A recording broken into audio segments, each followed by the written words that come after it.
Assalamualaikum warahmatullahi wabarakatuh to Miss Farah. Okay, so for our group assignment, we decided to choose building construction as our title.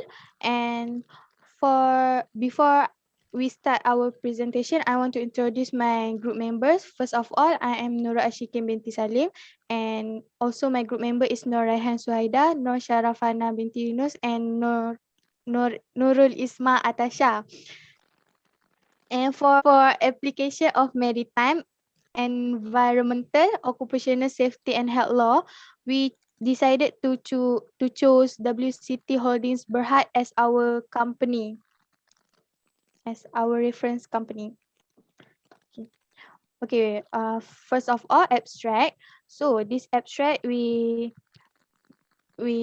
this assignment made fully refers to the company in Malaysia, and also the laws that have been enshrined in Malaysia.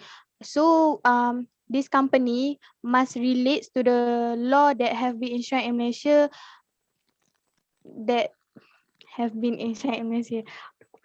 Okay, so there are several law that was introduced by Minister of Justice or the responsible party, but we decided to took two laws, which is the first one is Occupational Safety and Health 1994 OSHA, and Factory Machinery Act 1967 FMA. Thus, the risk of danger can be reduced through suitable countermeasure that have been put forward, and early action during the occurrence of any incident can be addressed quickly. Okay, so for um, when the company relates to laws that have been enshrined, the risk of danger of the or the risk of hazard can be minimized, and so SHO or the employer can also take a control measure to prevent the hazards occur. Okay, apart from that, the company can also operate by following or complying with the laws that have been established.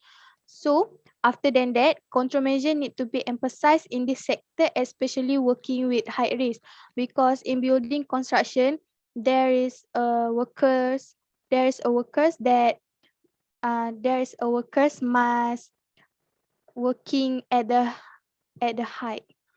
Aku tak tahu lah aku buat macam ni. Lupa tu. Sekejap. So safety and health need to be practicable in order to save life and protect workers from becoming one of the victim from any incident.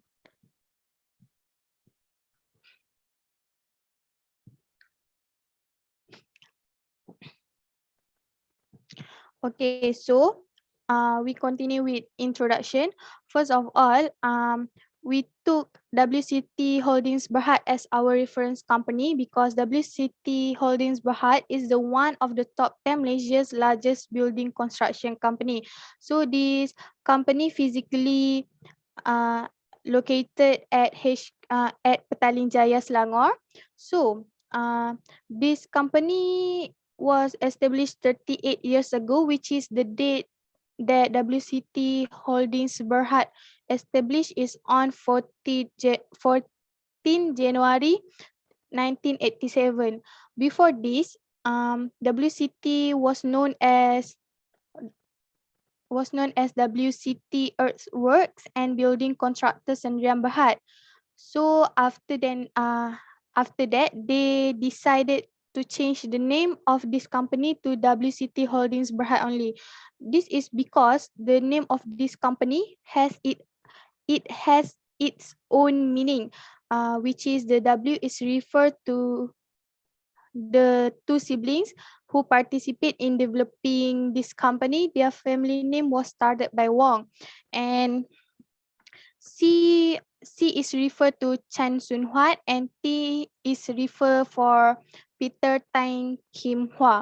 Okay, so this company doesn't only focus on building construction such as houses, building, and so on, but it has also focused on shopping mall. For example, is Paradigm Mall at Johor Bahru, as well as airports and others.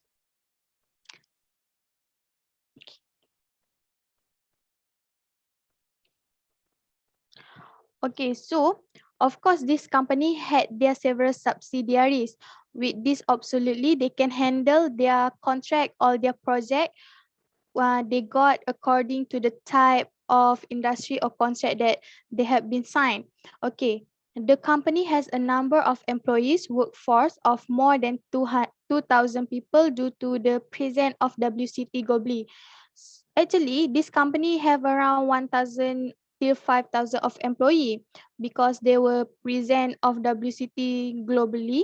But in 2020, the WCT company obtained a statement on risk management and internal control for inclusion in the 2020 annual report of WCT Holdings Berhad, which was presented by the board. Okay, so this is Paradigm Mall Johor Bahru, one of the WCT Holdings Berhad project. So they got their annual report in the end of 2020, which is 31 December of 2020.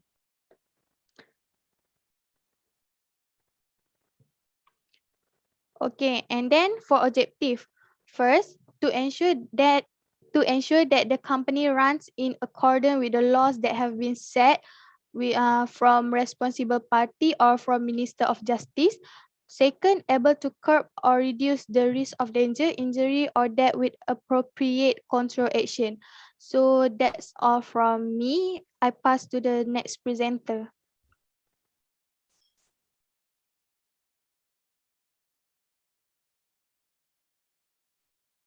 My name is Nurul Isma Atasha Binti Ismail, and I will proceed with the table register of law.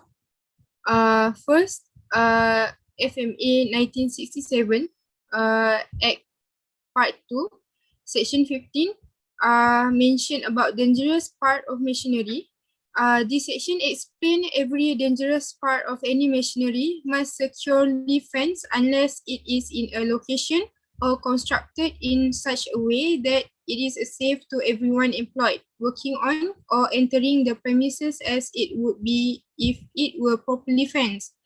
The area in the construction site, planned or site work, person in charge, SHO, and employer.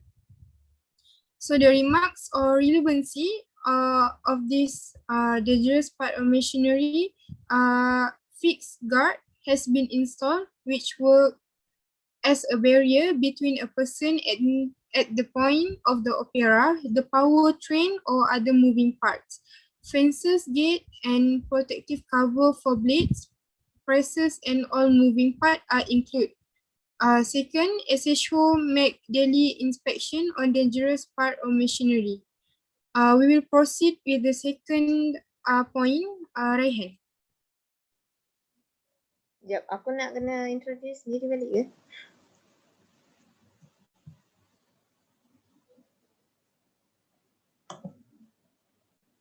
Hello.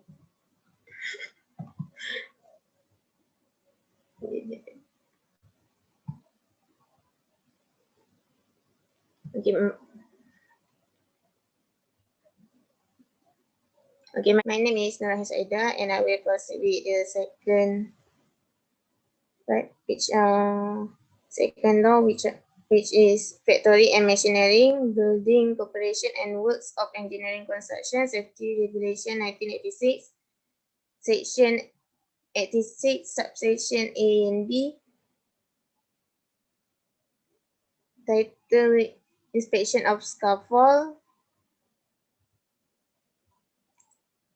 specification of this legislation is scaffold can be used if it has been inspected by scaffold inspector and the validity date is only 7 days.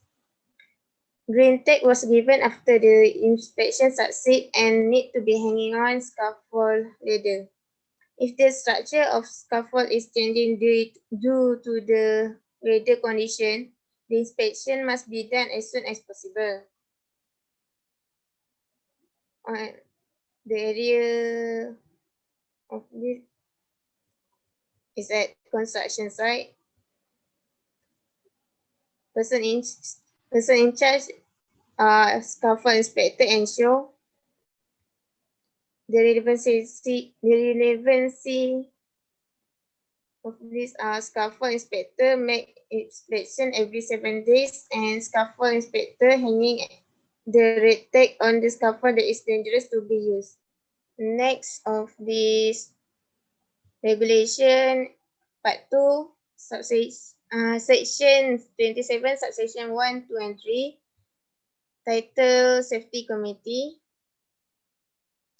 Summary from this legislation is the main contractor of work site established the safety committee in purpose to keep under review the condition and shall consist senior member of the main contractor site safety supervisor, or the contractor safety supervisor, and other site worker. The safety committee should meet once a month. Area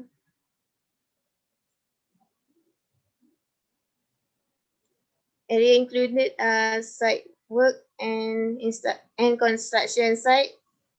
Person in charge is employer. Relevancy safety committee from members to meet once a safety committee from members to meet once a month. The last from this regulation is from part 2, section 16, subsection 2 and 9, title Electrical Hazard. Summary from this regulation, the employer provide proper warning sign in the national language. Other than that, rubber insulated glove or face stick need to use when handling or carrying current equipment that have been made for earthing. They included work site, construction site, and plane. Person in charge show an employer. Remark show ensure rubber insulated glove and face stick is used by employees when earthing. Second, employer maintain warning signs such high voltage panel. Next, we pass it to the next presenter. Assalamualaikum and a very good morning. My name is Syarafana binti Mohammad. I will explain further about this OSH legal register. Third regulation that we have been chosen is Occupational Safety and Health Noise Exposure Regulation 2019, which is Regulation 3, Identification of Excessive Noise, subsection 1 to ABC. It is stated that employers decide either their employees are subjected to excessive noise at work in accordance with the Director General's guideline. If the machinery, equipment, method, task, control measures or operation at the workplace changes, the employer must re-evaluate whether the employee is exposed to it. Area that contribute with this regulation is work site, construction site, and plant.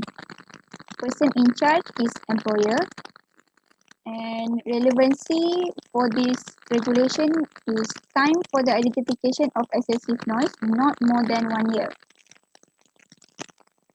In addition, this regulation also stated that if the company employer cannot follow the regulations,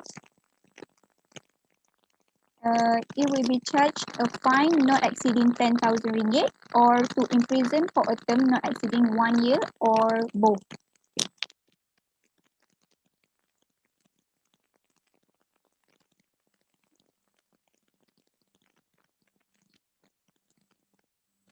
Next, Regulation 5, which is Information, Instruction, Training and Supervision.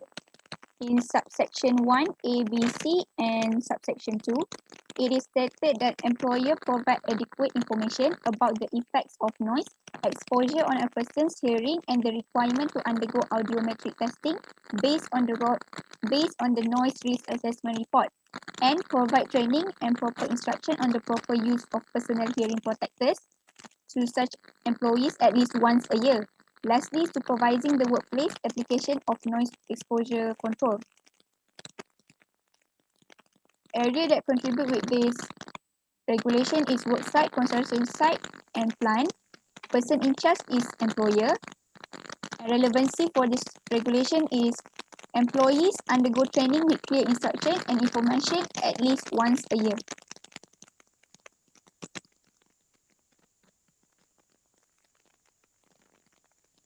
Next regulation.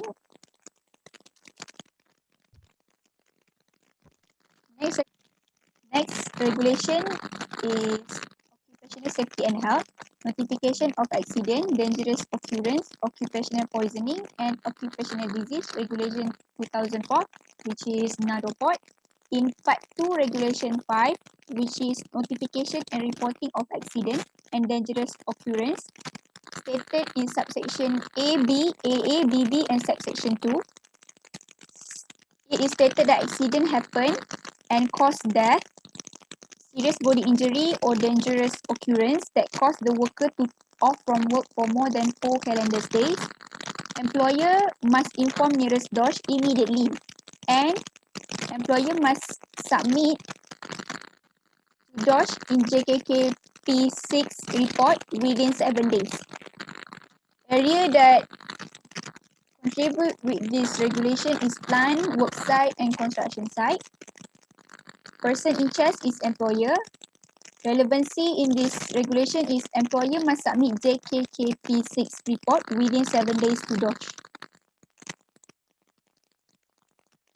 Other than that, part 2, regulation 7, subsection 1-2, which is reporting of cases of occupational poisoning and occupational disease. It is stated that the worker who suffer from one of the occupational poisoning or occupational disease, OHD or occupational health doctor need to make investigation at the area that make the employees have one of occupational poisoning or occupational disease. And OHD must report to employer as soon as possible and inform to DOSH by submit JKKP7 form within 7 days. Area that contribute with the regulation is plant, construction site, and work site. Person in charge for this regulation is employer and OHD. Relevancy for this section is OHD report to employer immediately about the incident happened. OHD also submit JKKP7 report within 7 days to DOSH. Next, I will pass to the next presenter.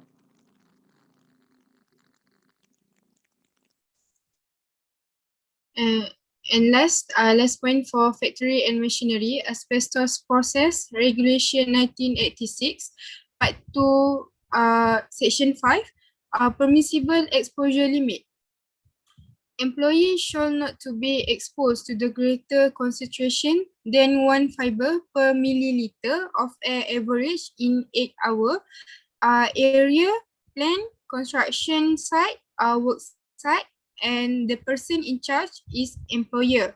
The employer, the relevancy of employer supervise the employee not exposed to asbestos more than 8 hours, and then job rotation reduce the contact with asbestos. And then part 3, section 6, subsection 1, 2A and B, exhaust equipment to be provided. The suitable protective equipment, clothing must be appropriate to the type of work and wearing approved respiratory equipment. All the employee when in the site area involved with asbestos need to wear full PPE. The area plant, construction site, and work site. The person in charge is employer or SHO. The relevancy, employer provide full PPE such as respiratory protective equipment, which is N95. And second, SHO, which is safety health officer, ensure employee wear full PPE while handling asbestos. That's all from us. Thank you.